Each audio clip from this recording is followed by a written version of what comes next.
This is the Lone Crater YouTube. We hope this video helps.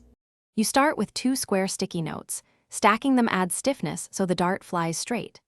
Once stacked, trim 1 to 60 mm by 76 mm so you get a tapered nose.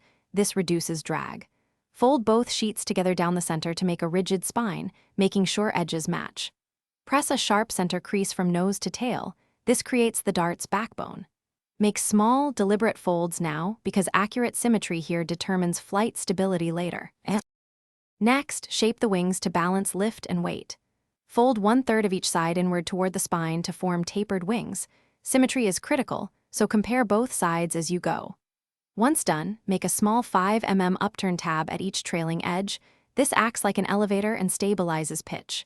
Then, reinforce the wing roots with a tight crease along the spine so the wings don't flex. These steps control lift distribution and keep the dart tracking straight. Finish by folding a sharp nose point and secure it with a small adhesive tab. This concentrates mass forward for stable flight.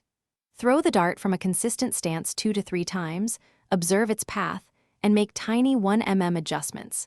Bend trailing tabs up to correct dives or down for climbs. If the dart veers left or right, tweak one wing's trailing tab by a hair or add a tiny nose fold to shift weight. That small trimming routine gets the dart reliable. Thanks for watching. Consider subscribing if we helped you.